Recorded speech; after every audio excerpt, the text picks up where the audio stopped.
Gimana kabar kalian hari ini?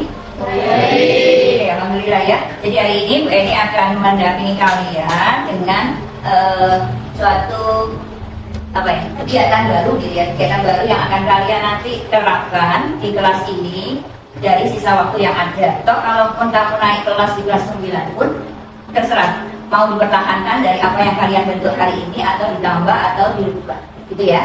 Oke, apa yang akan kita lakukan yaitu dengan pembentukan keyakinan kelas. Apakah selama ini kalian sudah tahu apa itu keyakinan kelas? Belum ya. Oke, ternyata belum ya. Bu Eni pun mendapatkan ilmu tentang keyakinan kelas itu setelah Bu Eni ikut dalam program guru penggerak ya. Alhamdulillah kita ambil manfaatnya saja bahwa apa itu keyakinan kelas ya, kita sama-sama belajar. Salah satu dari disiplin positif, ada istilah disiplin positif. Apa itu disiplin positif? Disiplin positif adalah upaya untuk mengontrol diri sendiri. Nah, ada kata kunci, kontrol diri sendiri. Jadi yang mengontrol adalah kalian, yang punya kemauan adalah kalian untuk bergerak. Nah, kontrol diri itu untuk melakukan apa? Tindakan, sikap tanggung jawab terhadap tindakan yang dilakukan dengan tahu alasannya ya, dan dibalik dari tindakan yang kalian lakukan. Ini umpamanya, ketika saya terlambat karena apa?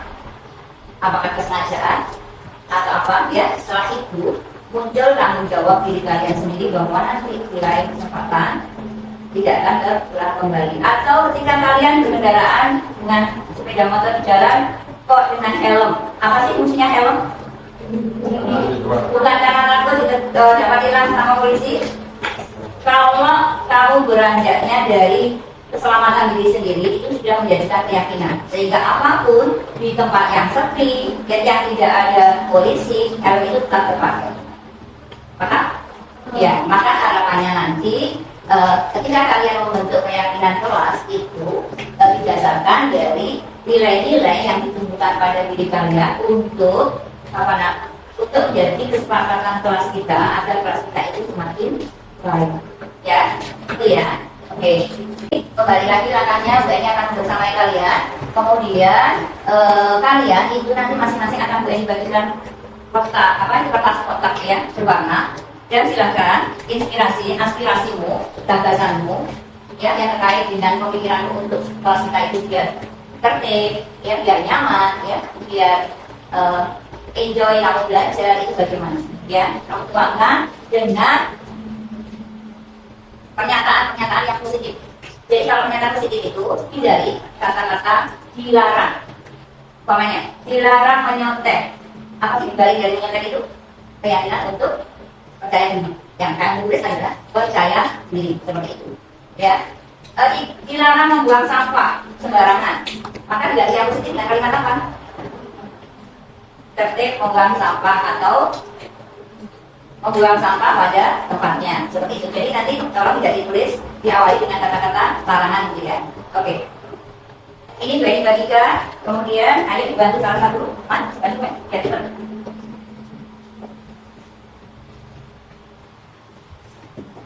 Terus kita pasang ya.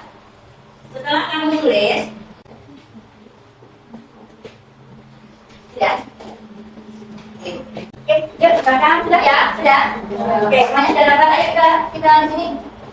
Kita di sini ya, keyakinan dan usulan ya. Usulan keyakinan kelas.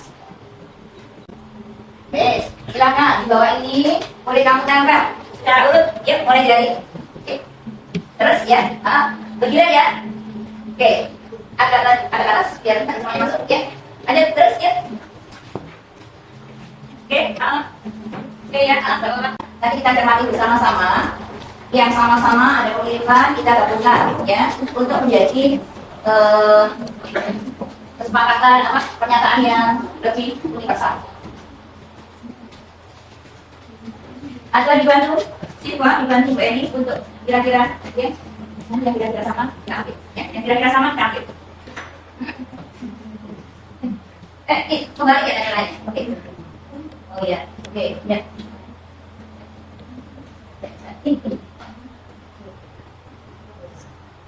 Ayo, terus.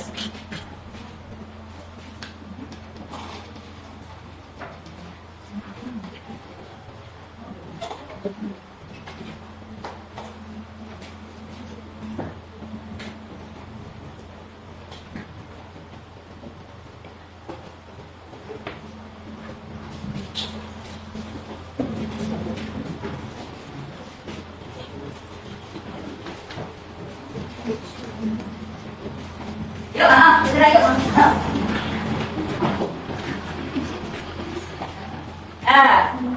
Ya, itu sudah mulai di apa di dan semuanya terakhir. Ya, semuanya saja memberikan inspirasinya. Mari kita cermati bersama-sama di antaranya. Pikir setelah sesuai jadwal, tidak menyelesaikan saat ulangan, tanggung jawab, mandiri, rajin menyiram tanaman, dan menghargai orang lain, menghormati orang lain, membersihkan loker dengan tertib, tidak ada sampah, membantu teman yang membutuhkan, tidak bermain game, tidak berbohong, tidak bermain HP saat jam pelajaran, berani mengakui tidak bersalah, berpakaian rapi, bersalam saat bertemu, rapikan meja kursi, menahan main game saat ada kelompok, mendengarkan dengan baik penjelasan guru, menyemangati saat teman ikut lomba, tidak buang sampah di loker meja. Oke, udah, yuk, ayo si Pak bantu ini yang sama-sama yang double mana gitu. Oke, tidak bukan apa sama ini jadi apa ya? Tidak bukan apa jadi apa? Tujuh. Oke, sini aja dulu. Kita ganti ya. Oke, lanjut apa lagi? Yang sama-sama kita bilang kan? Nah, ya.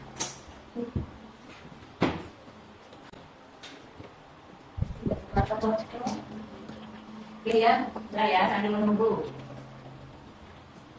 Oke. Membersihkan loker ini masuk ke tanggung jawab. Ini kan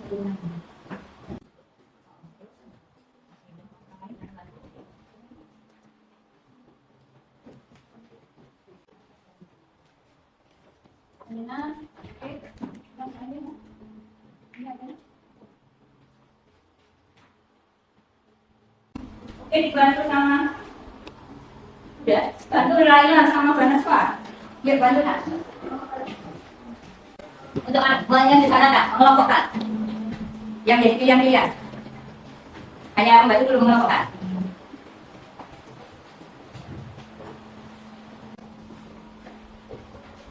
Ya, oke. Ya, oke. Jadi dikelompokkan ya. Kira-kira untuk tanggung jawab, oke. Mandiri. Tidak bertanda kotor masuk ke kamar diri sendiri termasuk tidak bertanda kotor karena kata-kata itu mencerminkan pribadinya. Oke ya. Tidak buang sampah tanggung jawab, masih tanggung jawab. Ya, oke. Terus tidak berbohong juga, oke ya. Tidak bully teman, menghargai dia, yang mandiri. Kerjasama masuk, tidak memfitnah, menghargai orang lain, mengerjakan tugas tepat waktu ini, mandiri. Ya, terus ini nanti dilihat.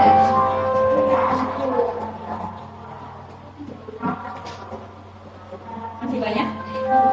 Ya, ternyata sambil menunggu ada mandiri. Contohnya mengerjakan tugas tepat waktu, ayo diperhatikan. Terus jujur, itu diantaranya adalah tidak menyontek, tidak berbohong, kemudian berani mengakui jika bersalah, menghormati orang lain, membantu teman membutuhkan, tidak membuli, tidak memfitnah, tidak mengejek. Wah, banyak sekali ternyata. Oke ya. Hormat pada orang tua, ya orang yang lebih tua, beri salam, betul. Menyemangati saat ya. Oke.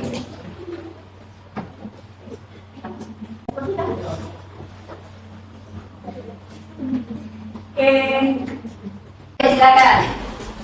Jadi hasil pengajaran kelas menghasilkan 7 kelompok. Yang pertama dengan diri, yang kedua jujur, yang ketiga menghormati orang lain, yang keempat yang kelima tidak bermain dengan apa, yang keenam menghargai diri sendiri, dan yang terakhir bersama. Ya, oke ya, kita dengarkan apa yang pertama, mandiri. Terus sama-sama yuk kita baca. Yang kedua, jujur. Yang ketiga, menghormati orang lain. Terus tanggung jawab, tidak bermain game, menghargai diri sendiri dan kerja sama. Oke, ya terima kasih Raya sama Vanessa. Yuk sekarang Siva sebagai urusan akhir.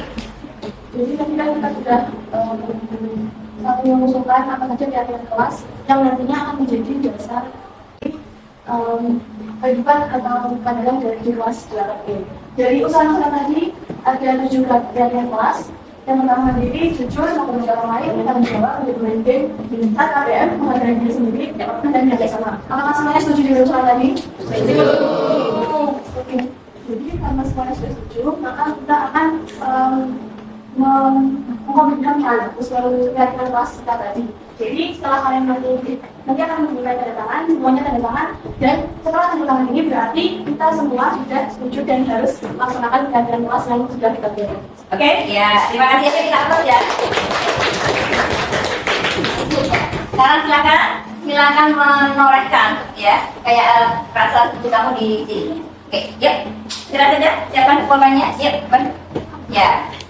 Oke, bergantian biar tunggu sini sebelah ini boleh. Ya, 2 papan. Tanda tangan namanya, tambahkan namanya. Oke. Siapa yang belum tanda tangan segera semuanya ya. Ayo kita hitung nanti. Kita berapa? 32 tanda tangan. Itu menjadi bukti yang abadi. Selama di kelas 8E. Artinya nanti kalian harus menjaga kelasmu. Andaikan ada temanmu yang tergoda untuk melanggar keyakinan kelas, nggak usah takut untuk saling mengingatkan. Dan akan kita kemas nanti keyakinan kelas itu ada dokumen di kelas ini yang akan dilihat oleh semua bapak ibu guru atau kalian sendiri selama belajar di kelas ini. 1, 2, 3. Cantumkan namanya juga. Yes, oke. Silakan.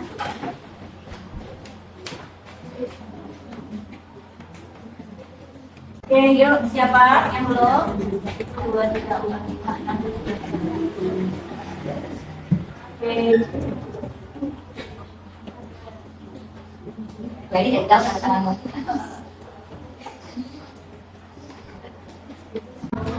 Oke, sudah semuanya sudah. Alhamdulillah.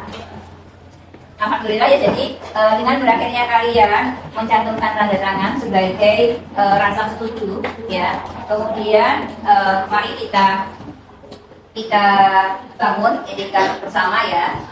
Bermain game boleh, tapi di saat KBM tolong hargai orang lain, dan kamu juga punya tanggung jawab terhadap diri sendiri. Saat KBM itu adalah aku belajar ya, seperti itu. Kalau kamu ingin merepressing diri, oke, nggak apa-apa, tapi nanti akan ada peraturan terkait dengan B bahwa selama KBM itu nanti KB itu akan dikumpulkan di meja guru. Terima kasih atas kerjasama semuanya ya. Kita akhiri pertemuan untuk pembentukan keyakinan kelas ya dengan mengucapkan alhamdulillah ini. Ya, semoga keyakinan kelas yang kita sepakati bisa berjalan dengan baik. Amin ya.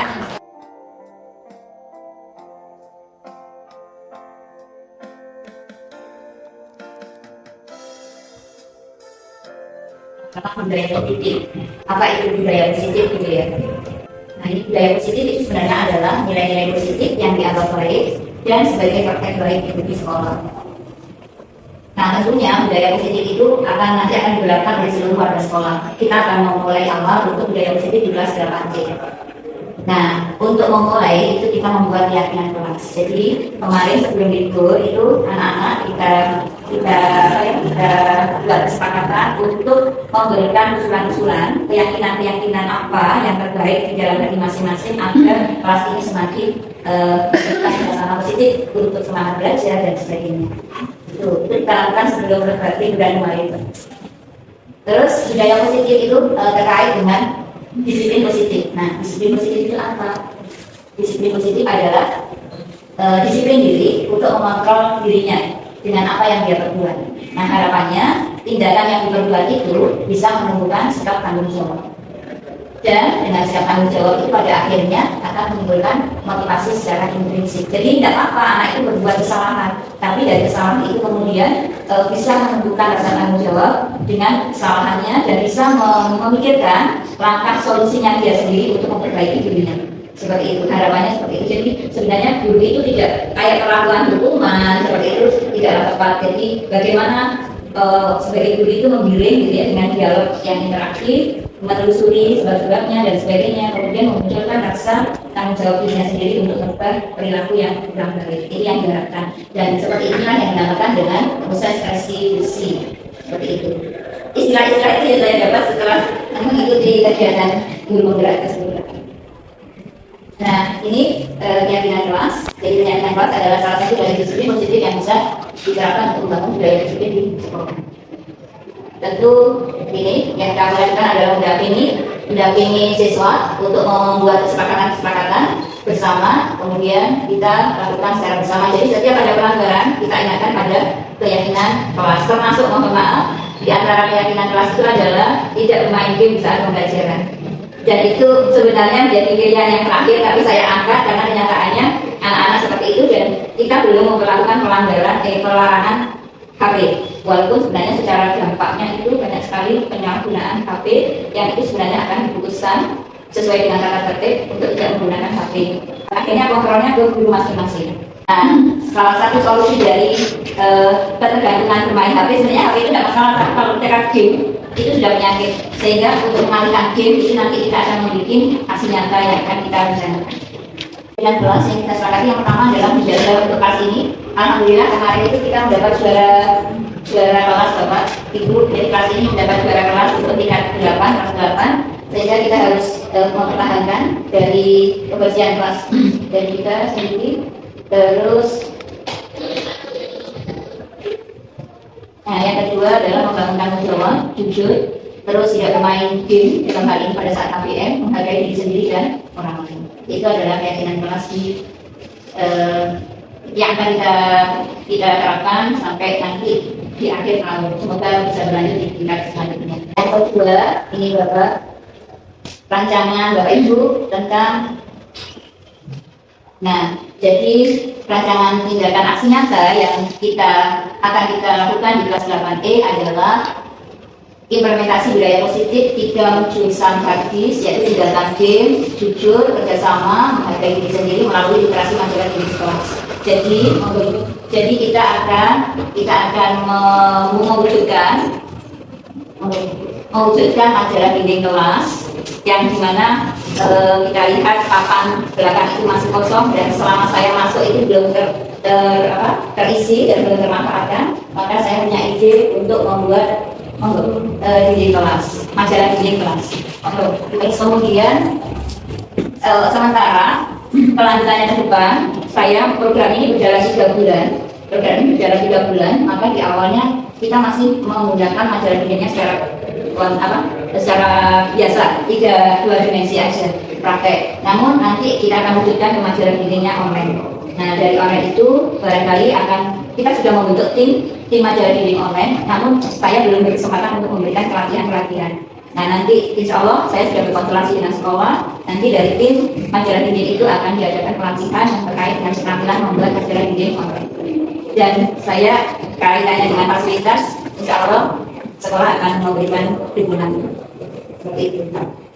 Nah, yang melatar belakangi dari kegiatan aksi nyata ini tidak lain adalah yang pertama, ternyata anak itu kalau disuruh membaca buku secara langsung itu tidak begitu tertarik, tapi kalau saya tampilkan lewat PA atau apa gitu malah lebih suka gitu loh, seperti itu. Dan yang kedua, nilai AKM yang kemarin dari perwakilan putra putri Bapak Ibu ada yang terdaftar untuk melakukan semacam penilaian sekolah yang terkait dengan literasi, itu ternyata kita kurang, khususnya literasi yang terkait dengan numerasi. Nah, kita akan melanjutkan di situ tentang agar kegemaran membaca itu semakin ditingkatkan. Seperti itu. Kemudian sebagai endingnya itu kita akan mencetak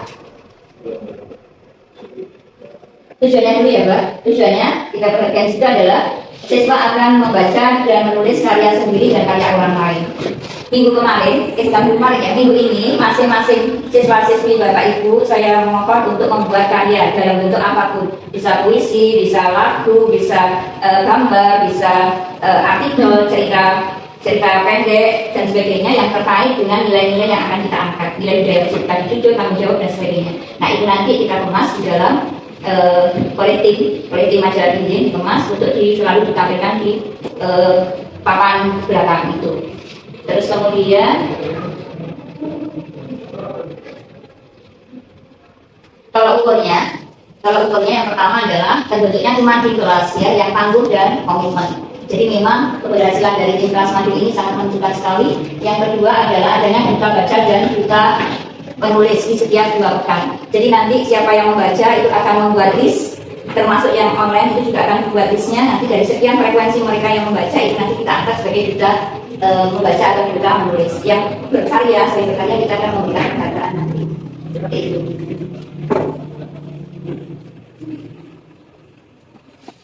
Nah, ini adalah tindakan yang sudah kami lakukan. Di awal-awal kita sudah berkomunikasi dengan kepala sekolah. Kemudian tanggal 24 sebelum liburan itu kita sudah ke anak-anak.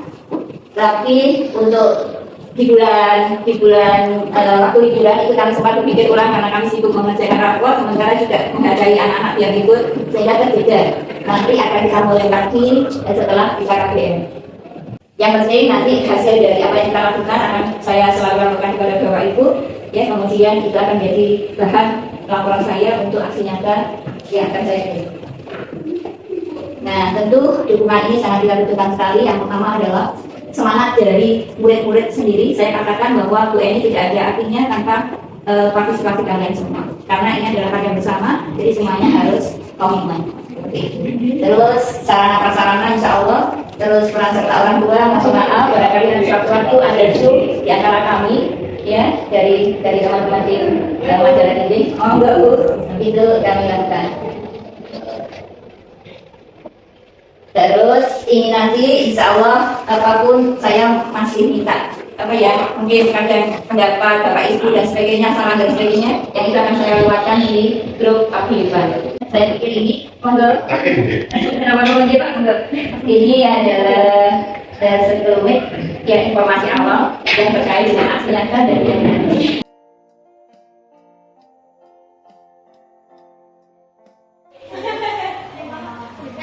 Coba menuliskan kembali rumusan keyakinan kelas yang sepakati.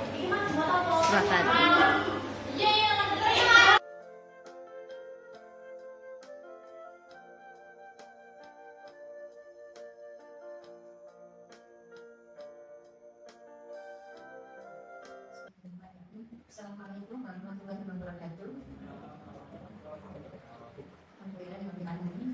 Bersyukur tentunya kita harus menunjukkan kepada Allah SWT yang dalam siang dan sore ini kita masih bisa berkumpul bersama untuk belajar bersama dan mohon izin saya di sini adalah semata yang pertama memenuhi tugas dari program pendidikan guru penggerak, di mana selesainya tahun menyelesaikan modul 1 akan selalu berakhir dengan aksi nyata. Nah, sehingga aksi nyata inilah yang hari ini akan saya sampaikan di depan Bapak Ibu. Yang kedua, terima kasih yang sebesar-besarnya secara pribadi saya sampaikan karena tanpa beliaunya Bapak Kepala Sekolah dan juga teman-teman guru yang ada di sini termasuk rekan-rekan MGFP bisa hadir di sini adalah satu bentuk dukungan yang tidak ternilai bagi saya. Sekali lagi saya katakan terima kasih yang sebenarnya. Bapak Ibu, hari ini saya akan menyampaikan mengimplementasikan budaya positif di sekolah, di mana saya akan mengawali terlebih dahulu dengan 3 pernyataan yang Bapak Ibu bisa memberikan argumen terkait.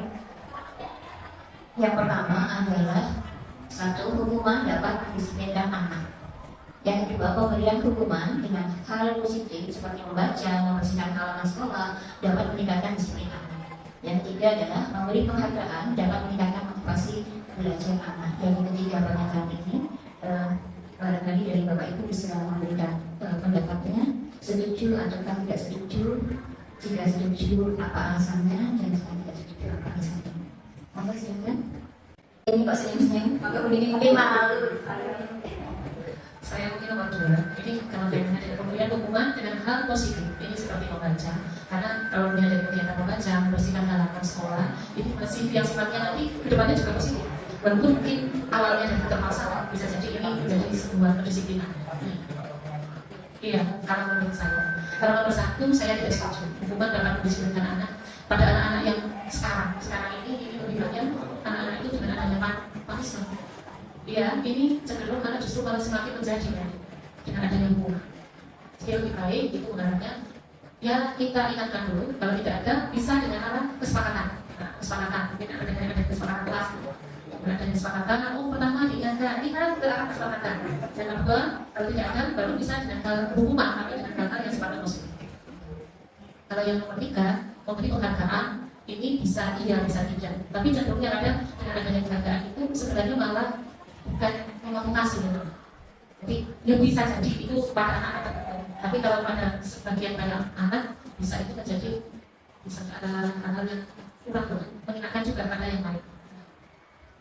Terima kasih sekali pendidik menyampaikan untuk rumah dapat mendisiplinkan anak itu kurang tidak setuju. Terus kemudian memberikan hukuman dengan hal yang positif, beliaunya setuju. Kemudian memberikan penghargaan dapat meningkatkan motivasi itu ada juga tergantung. Kadang bisa menimbulkan sesuatu yang dianggap pendidik tidak setuju, tapi di lain hal beliaunya sudah setuju. Adakah yang lain? Pak Wahyu mau berkomentar atau bahkan Aksono? Oke. Menurut saya yang nomor 1, hukuman dapat mendisiplinkan anak ini saya juga bisa setuju bisa aja. Karena begini, kalau kita memberikan hukumannya kita lihat itu hukuman yang berupa fisik atau yang lain. Setelah kalau berupa fisik itu tidak sesuai dengan tujuan kita mendidik anak, karena itu nanti akan melanggar hak anak untuk selalu bahagia dan senang dalam terima pelajaran dalam proses belajar mengajar sekolah. Sehingga kalau hukumannya yang positif contohnya apa? Contohnya yaitu menghafal misalnya, menghafal contohnya Undang-Undang Dasar 45 tidak menghafal, kemudian menyanyi lagu-lagu nasional, mungkin itu terasa tidak berat bagi anak, tetapi juga bisa mendisiplinkan anak. Dan yang kedua, untuk memberikan hukuman dengan hal yang positif seperti membaca. Kalau membaca saya kira sangat setuju, tapi untuk membersihkan halaman itu anak itu biasanya sudah merasa diledakkan harus bersih-bersih. Apalagi membersihkan kamar mandi, gitu ya. Itu kemudian yang ketiga, memberi penghargaan dapat meningkatkan potensi belajar anak. Ini sangat saya setuju juga. Asalkan penghargaannya yang pas-pas saja, yang tidak berlebihan. Misalnya kalau anak itu berprestasi, misalnya ulangannya baik, kita beri pujian saja, itu merupakan penghargaan. Atau kita kepada anak yang berpakaian sopan, kemudian sesuai dengan aturan, kita kasih pujian, ya, kita kasihkan senyum yang manis, itu sesuai merupakan pujian kita. Sekarang kita tunggu. Terima kasih. Terima kasih Bapak Aksono. Ini tadi alhamdulillah teman-teman sudah menyuarakan pendapatnya. Saya di sini sama dengan yang lain, bukan berarti ketika saya bertanya ini nanti saya akan menilai pendapat Bapak Ibu betul atau salah. Nanti betul atau salahnya akan kita ketahui bersama setelah melihat atau mendengarkan paparan selanjutnya. Nah, jadi pada modul budaya positif, ketika kami harus memahamkan budaya positif itu, ternyata ada 7 konsep yang melandasi. Jadi yang pertama adalah perubahan paradigma belajar, kemudian disiplin positif, kebutuhan dasar manusia, motivasi perilaku manusia, posisi kontrol restitusi, keyakinan kelas dan segitiga restitusi itu sendiri. Ya, jadi barangkali dari ketujuh istilah ini ada beberapa hal yang mungkin sudah umum, sudah Bapak Ibu ketahui, tapi ada yang mungkin masih kok hal yang baru yang seperti itu. Mari kita bersama-sama untuk saling sharing belajar.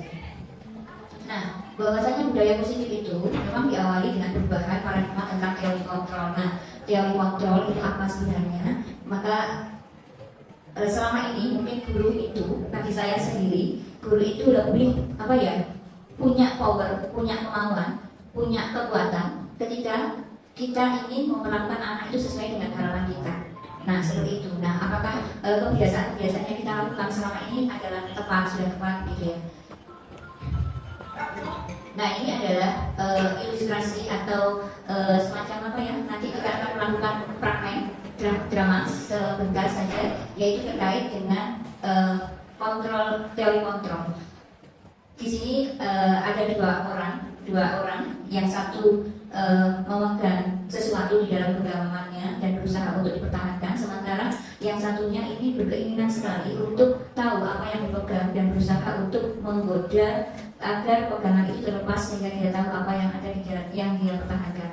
Monggo untuk dua orang bisa maju ke depan dan merayu sedemikian rupa untuk bisa sejauh mana keberhasilan rayuannya. Sinten Bapak sama Ibu, Bapak sama Bapak aja deh. Karena nanti ada sentuhan-sentuhan atau mungkin cubitan atau mungkin yang membuat geli. Oke, Pak Rudi bersama Pak Maki, silakan. Pak Maki yang memegang, sementara Pak Rudi mungkin jadi yang berusaha untuk di dalamnya ini ada kayaknya kok asik sekali ngomongnya. Oh, kasih. Kalau ini kira-kira kalau dibuka ini boleh nggak?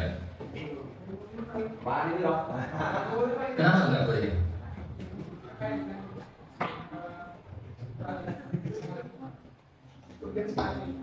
Nah, ini kayaknya kalau misalnya teman-teman yang lain ingin mengetahui ini lebih asik aja gimana daripada kalau Pak Ahmad sendiri yang memilikinya. Coba sedikit saja mungkin yang sebelah ini dilihatkan sedikit yang jari telunjuknya.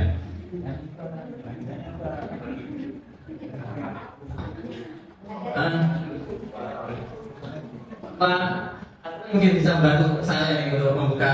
Ini kayaknya ada sesuatu yang harus kita bahas bersama ini. Yang saya Pak bisa buka. Oh ini, saya punya ini, saya sudah punya ini. Saya punya dompet ini, tolong dibuka ini. Tolong saya dibantu untuk mengambil uang ini. Iya, kan yang disuruh. Ambil uangnya nggak apa-apa ini. Iya nggak apa-apa.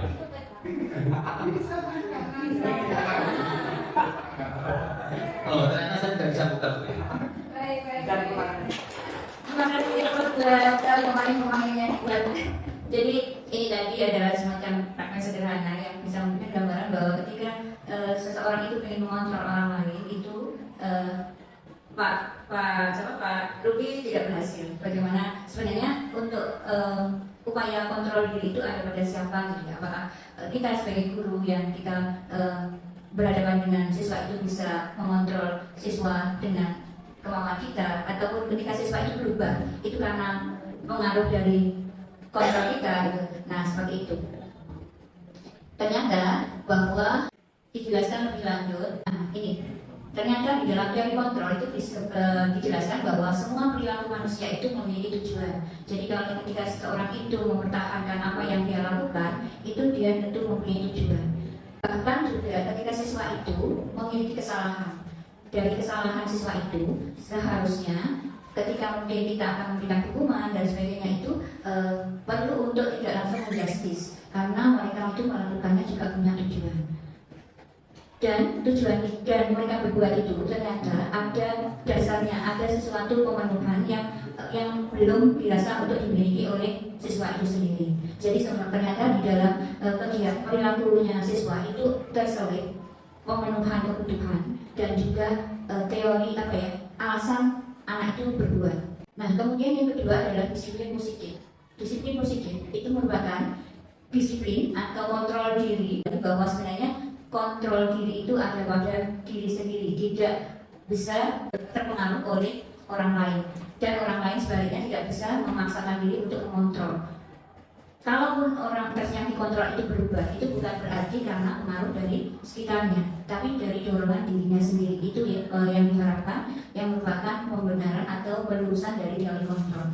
Nah, yang disiplin positif itu adalah tadi berawal dari kontrol diri, sehingga bisa menimbulkan tindakan yang menumbuhkan sikap tanggung jawab, dengan tindakan yang dia lakukan, sehingga kalaupun salah itu dia merasa bertanggung jawab dengan kesalahannya.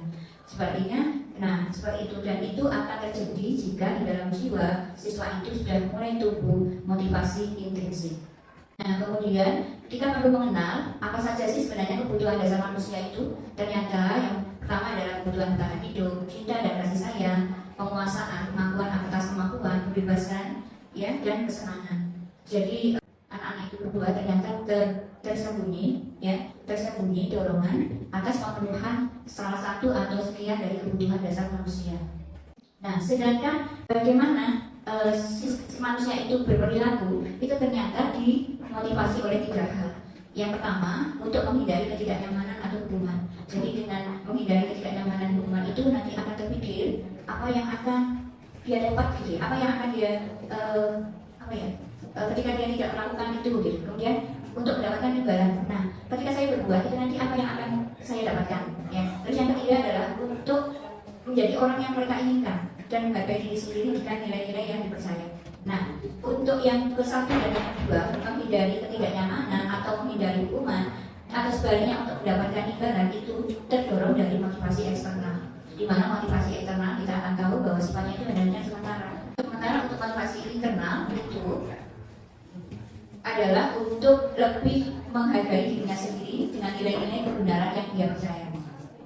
Nah, oke, jadi kesimpulannya bahwa yang pertama, bagaimana sih sebenarnya guru itu harus berperan, gitu ya, di dalam konsep pengajaran di Ajari Wantoro itu, bahwa manusia guru itu adalah sebagai petani, gitu ya, petani di mana sekolah itu ibaratnya adalah ladang dan siswa itu adalah benih-benih yang ditaburkan, seperti itu.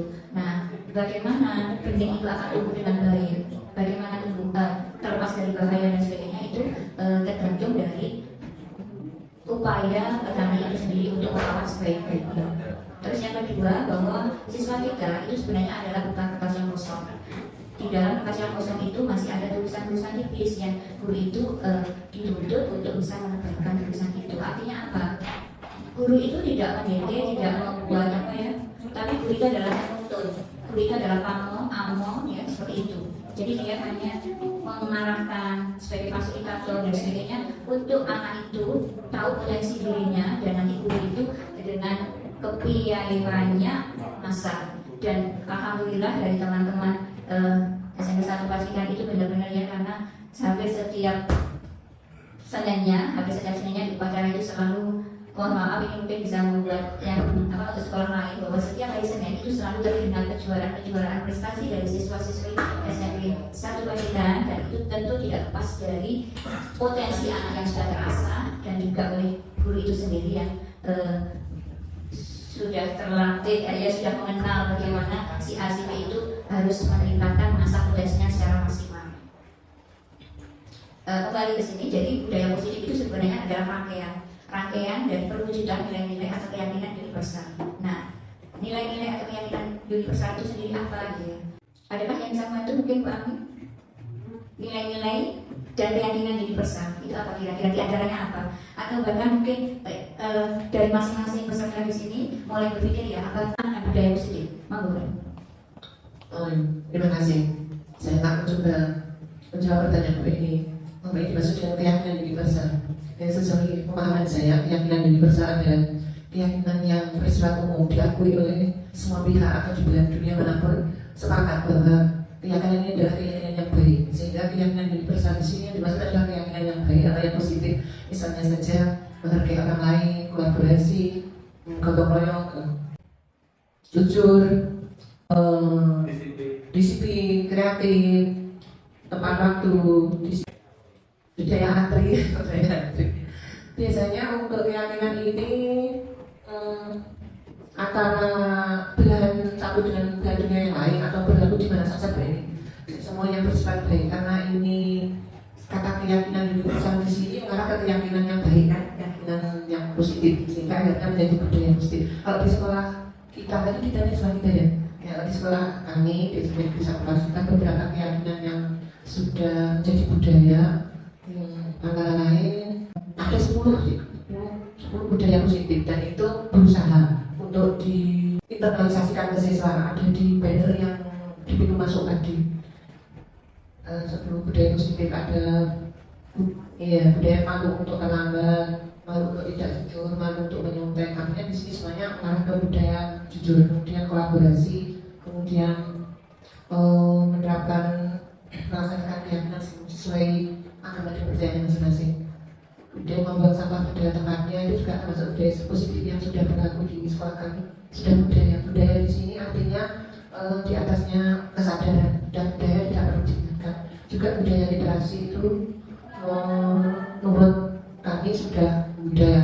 Meskipun begitu ya ada sih 1-2 yang belum mengarah budaya, itu namanya kan kasuistis. Ada 1-2 siswa kami yang kadang belum budaya tapi baru merupakan sebuah kesadaran. Terima kasih Bu Eni. Oke, terima kasih Bu Ani sudah panjang lebar menjelaskan tentang budaya positif yang sudah diterapkan di sekolah kita. Nah, kemudian secara teoritis bahwa apa sih yang dimaksud nilai kebajikan itu tadi dikatakan sifat-sifat positif yang merupakan tujuan mulia. Jadi kata-kata tujuan mulia tadi benar, sifat universal sekali dimanapun semuanya akan berpandangan yang sama. Kemudian, nah kalau kita menyinggung tentang nilai-nilai kebajikan yang ada di dalam karakter profil pelajar Pancasila, di mana kita juga sudah melaksanakannya dan kita sudah berusaha untuk mengimplementasikan walaupun secara bertahap, ini adalah juga bagian dari nilai-nilai kebajikan universal. Sehingga diharapkan sekalipun kurikulum Merdeka itu kita terapkan di kelas 7, tapi nilai-nilai itu sudah juga dikembangkan di kelas 8 dan kelas 9. Yang ketiga, ini adalah semacam diagram Venn, ya diagram Venn di mana ketika di awalnya kita itu mengenalkan peraturan kelas. Nah, kemudian peraturan kelas ini akan berkembang, akan disempurnakan lagi, diluruskan lagi menjadi keyakinan kelas. Di mana nanti keyakinan kelas itu akan membentuk lingkungan positif, dan lingkungan positif baik itu di kelas maupun di luar kelas menggulirkan budaya positif. Nah, seperti itu. Sehingga untuk bisa mewujudkan budaya positif itu sebenarnya lingkupnya luas ya. Jadi harus sudah terkondisi pula dari keyakinan dari budaya positif yang di kelas. Nah, sekarang ini ada perbedaan ketika kita itu menyatakan peraturan dan keyakinan kelas. Nah, mungkin peraturan kelasnya gini, selalu kembalikan buku di tempatnya, dilarang mengganggu orang lain dan sebagainya. Tapi keyakinan kelas itu akan diubah dengan pernyataan yang universal. Jadi selalu kembalikan buku ke tempatnya itu adalah bagian dari keyakinan kelas yang berupa tanggung jawab. Ya. Jadi ketika kita mau membuat pernyataan-pernyataan keyakinan kelas itu juga padat dan bermakna. Ada 5 posisi kontrol yang harus kita pahamkan pada diri kita sendiri bahwa ternyata guru itu bisa berperan sebagai penghukum, pembuat siswa merasa bersalah, sebagai teman, sebagai pemantau, dan sebagai manajer. Nah, ini adalah merupakan refleksi diri kita sendiri. Apakah selama ini kita sudah memerankan yang mana gitu ya? Memerankan yang mana dengan beberapa ciri khas masing-masing. Kalau penghukum itu lebih identik dengan suara yang keras, kemudian kayak militer dia menghakimi, menunjuk-nunjuk, menyakiti, menyindir gitu ya. Terus kemudian kalau merasa bersalah itu membuat siswa itu dengan argumen guru itu menjadi menunjukkan kekecewaan terkuliti.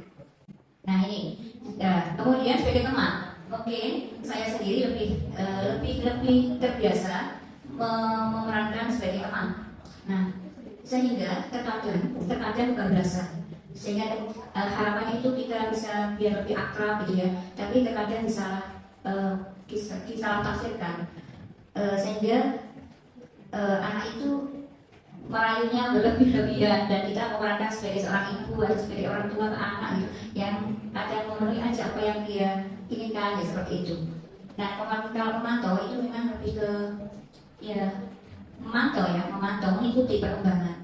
Nah, dari 5 yang kelima adalah manajer. Jadi kata-kata manajer itu tidak hanya untuk pimpinan, tapi karena kita itu juga sebagai pemimpin untuk anak-anak, maka jiwa manajer itu pun harus kita miliki. Nah, nanti berbasis dari jiwa manajer itulah yang dianggap untuk kita latih di dalam memerankan dalam kegiatan restitusi. Nah, restitusi sendiri itu apa?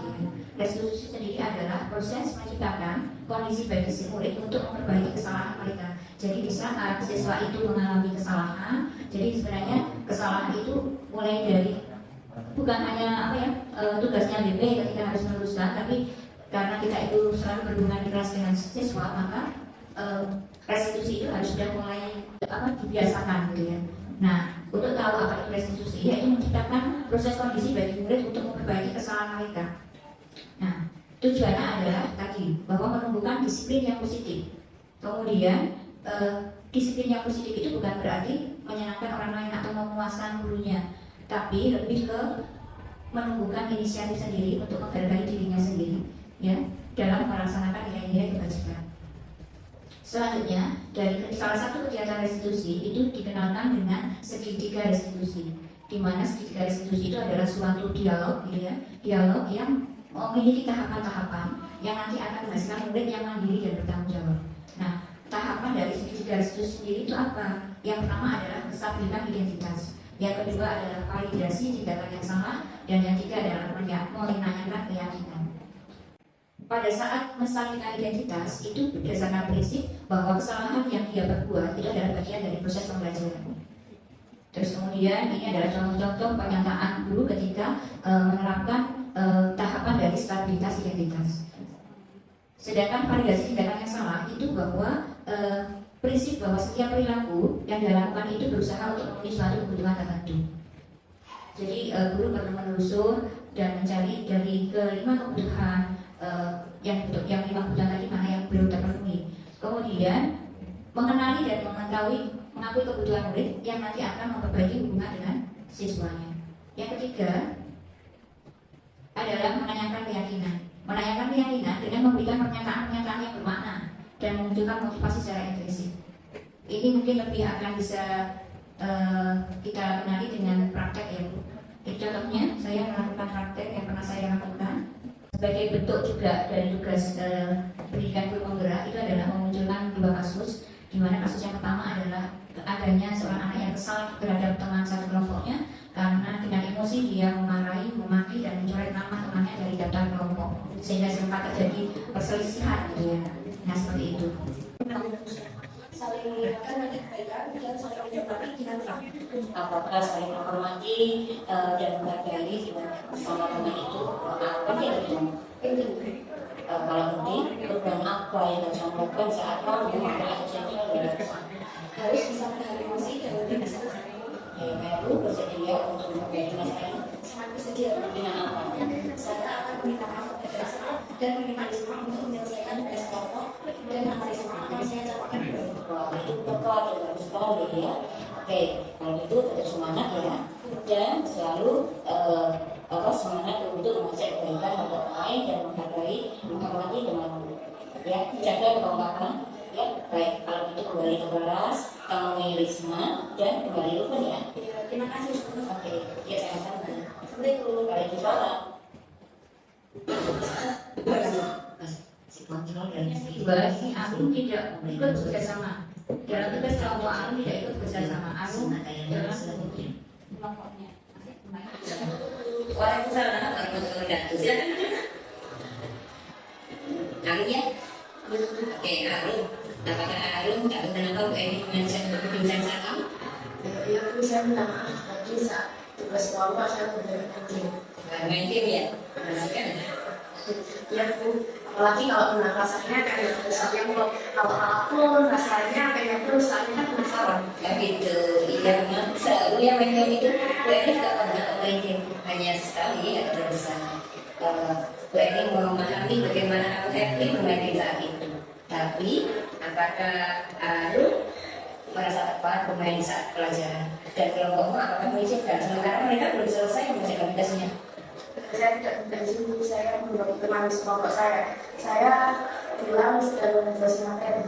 Oh, syukurlah kalau kamu menyadari tindakan sendiri. Apakah tindakan itu sesuai dengan keyakinan kelas? Tidak Bu, Keyakinan kelas mana yang telah memberikan? menghadapi diri sendiri orang lain. Iya, Bu Eni ingat salah satu dari keyakinan yang kita sepakati kemarin adalah menghargai diri sendiri dan apakah Arum yakin akan prinsip menghargai itu dan bersedia untuk menghargai pula orang lain? Iya Bu, saya yakin dan bersedia. Dengan apa? Saya akan minta maaf kepada kelompok saya dan saya akan membantu tugas kelompok hingga selesai. Baguslah kalau begitu. Terus kapan itu tindakan perubahan tindakan itu kamu buktikan? Dan ini juga Bu, Benar, jadi kali ini kamu akan menjaga kelompokmu, minta maaf dan bersedia untuk menyelesaikan tugas. Itu juga? Iya. Ada lagi yang ingin kamu lakukan? Tidak bisa belajar. Oh iya, harus ya. Tidak main game saat pelajaran. Bukankah main game itu hanya dibolehkan dengan seizin guru? Kamu ngerti nggak? Iya, bisa. Iya, saya yakin kamu akan menjadi anak yang amanah, ya. Baiklah, kalau gitu terima kasih ya kamu ternyata sudah mengerti bagaimana memahami keyakinan keras. Ini tadi Salah satu dari satu kekuatan saya. ini tadi adalah contoh dari kasus yang pernah saya angkat terkait dengan pelanggaran dari dua keyakinan, dari dua permasalahan yang sudah menjadi kesepakatan dari keyakinan kelas di kelas 8 ini. Sehingga dari proses kejadian ini, maka saya menguatkan kembali nilai-nilai keyakinan kelas yang di awalnya itu sudah terbentuk untuk terus diingatkan. Karena kalau hanya sekedar tulisan tapi kemudian tidak dipantau, tidak dimonitor secara berkelanjutan, itu ya seperti yang telah terjadi pada kelas kami. Dari situ kemudian kami membuat suatu keyakinan kelas. Walaupun sebenarnya keyakinan kelas itu sudah, tapi kita menguatkan saja ya. Jadi seperti ini, guru akan membimbing kembali terbentuknya keyakinan kelas, dan dari keyakinan kelas yang telah kami lakukan itu kami memutuskan beberapa pernyataan keyakinan kelas sebagai berikut. Nah ini, jadi keyakinan kelas yang ada di 8E, mohon nanti Bapak Ibu guru juga yang lain ketika masuk di 8E, yang pertama adalah menjaga kebersihan kelas. Bersyukur kemarin lomba kebersihan kelas, maka itu menjadi sesuatu yang harus kita pertahankan untuk terus bersih. Yang kedua adalah tanggung jawab dan jujur. Yang ketiga adalah tidak bermain game pada saat pembelajaran dan menghargai diri sendiri dan orang lain. Memang khusus untuk bermain game itu perlu pengontrolan yang sangat ketat. Tapi secara bertahap kita menyadarkan bagaimana siswa itu harus bertanggung jawab dengan HP-nya itu. Kemudian dari sini maka kemudian kami membuat suatu karya aksi nyata yang ini sudah berjalan beberapa bulan sebenarnya sebelum liburan, di mana judul dari aksi nyata kami itu kami berikan seperti ini: rancangan tindakan aksi nyatanya, implementasi budaya positif 3 jurusan hadis. Memang agak panjang ya, tapi ini biar selalu diingat: tinggalkan game, jujur, kerjasama, menghargai diri sendiri, dan melalui literasi majalah dinding kelas. Jadi kalau saat ini mungkin pembuatan dinding kelas ini masih berlangsung karena dalam rangka memenuhi sampai selesainya rancangan aksi nyata. Nah, yang melatar belakangi dari aksi nyata kami adalah yang pertama, agar budaya positif, budaya literasinya itu bagi anak itu terus meningkat. Karena kita tahu dari hasil AKM sekolah kita tetap di situ belum maksimal. Jadi harus perlu peningkatan. Kemudian yang kedua, kami melihat adanya fasilitas papan panjang yang di kelas itu masih kosong. Beberapa saya dari awal itu masih kosong, padahal sebenarnya banyak juga harusnya karya-karya yang bisa ditempel. Sehingga kemudian kami sepakat sudah disetujui oleh kelompok di kelas 8E untuk membuat makin kelas. Sebenarnya mungkin makin kelas itu kalau bagi anak kelas 9 sudah kalian biasa, tapi saya terus terang untuk yang kelas 8 khususnya kelas kami itu ternyata tidak semudah itu. Dan makin kelas yang 8E itu tidak boleh murni dari kreativitas anak. Jadi ketika saya mengarahkan pun saya seringkali tertolak. Jadi saya sudah ingin memperbaiki, maksud saya itu lebih tampilnya cantik dan sebagainya, tapi bagi anak-anak di kelas 8 itu bukan seleranya mereka. Jadi akhirnya biarlah mereka mengaktualisasikan apa yang dia miliki untuk dituangkan di dalam majalah dinding. Hanya saya berpesan majalah dinding nanti harus berbasis atau pertimbangkan keyakinan kelas. Terus kemudian, nah yang ketiga tentunya interaksi waktu untuk bermain, memegang HP di sela-sela mereka selesai KBM atau istirahat itu menjadi terminimalisir karena mereka harus menyelesaikan materi. Dan yang paling terasa adalah bahwa pengisi materi itu siapa? Di samping tim beknya Madin, mereka itu saling melontoti menjaga temannya. Ketika bermain game maka jatuhlah poin, jatuhlah semacam itu tadi tagihan untuk mengisi makin kelas. Dan ini kita sudah mendata beberapa siswa yang ketahuan, yang itu nanti kita akan tahu harus mengisi materi kelas apapun bentuknya, jadi mulai dari gambar, puisi, terus tulisan singkat, gitu ya, pengalaman pribadi dan sebagainya yang bertemakan keyakinan kelas. Nah, tentu tujuannya adalah anak itu yang pertama akan menghargai karya orang lain dan karya dirinya sendiri. Ketika nanti sudah terloncengkan, terpaparkan, maka bagi yang membaca satu artikel atau apa yang dia baca, dia harus mengomentarkan apa yang dia baca. Interaksi bermain gamenya akan berkurang, kemudian kreativitas, kerjasama, kejujuran itu akan meningkat. Dan ini untuk kerjasama kreativitas itu nampak sekali. Mungkin memang agak dipaksa ya, tapi ketika saya balik bertanya, anak-anak ternyata juga enjoy. Nah, untuk enjoynya itu saya juga harus mendisiplinkan karena terkadang yaitu menggunakan jam-jam mapel tertentu dengan alasan mengerjakan mandi gitu ya, seperti itu terjadi, sehingga kita harus kembali lagi mengingatkan kembali keyakinan kelas. Kalau ukurnya tentu terbentuknya tim makin yang tangguh dan komitmen. Terus terciptanya makin kelas dengan terbentuknya duta baca dan duta penulis. Ini masih kami sedang menyiapkan tanda bagi mereka yang sebagai duta baca dan duta penulis. Dan kita akan melihat berapa sekian persen dari siswa ini yang interest untuk membaca, sehingga nanti mungkin programnya tidak hanya dibaca oleh kelas 8E, tapi nanti dapat kunjungan dari kelas yang lain. Seperti itu yang sudah kami lakukan dan masih dalam proses. Kemudian ini nanti akan terus berlanjut karena kita berjalannya 3 bulan sesuai juga dengan tagihan guru pendamping praktek bahwa ini menjadi proyek kami selama 3 bulan. Maka kelanjutannya kita akan membuat nanti online atau majalah online. Demikian yang bisa saya sampaikan tentang implementasi dari aksi dari yang saya sampaikan. Barangkali ada komentar atau pendapat atau tanggapan begitu, mohon dipersilakan. Sampai terima kasih kalau itu. Oke, terima kasih atas waktu yang telah Bapak Ibu relakan luangkan. Alhamdulillah kita akhiri pertemuan ini dengan pantun. Ya, siapa Bapak yang berpantun? Oke, begini ya. Oke, begini ya. Hari Kamis kita duduk bersama mendengarkan CTT Angkatan 7 berhasil ya. Sangat semangat dengan jiwa menggelora yang membawa kita sangat terpana. Ini saya menyambung siang menjelang sore, tergerak menyimak budaya positif, guru semangat, murid terpesona, terus beraksi nyata, siapkan berjuang bangsa. Tiada kata berpisah, tiada ucap, berikan maaf atas khilaf dan dosa. Terima kasih. Oke, monggo, sip, ya. Ini namanya Bu Eni ya. Bunga mawar, bunga selasih. Warnanya cerah, tiada duanya. Cukup sekian dan terima kasih. Saya harap tidak ada yang tanya. Terima kasih Bapak Ibu sekalian. Sekali lagi ya Allah dukungannya. Tiada kata yang tidak bisa mewakilkan. Assalamualaikum warahmatullahi wabarakatuh.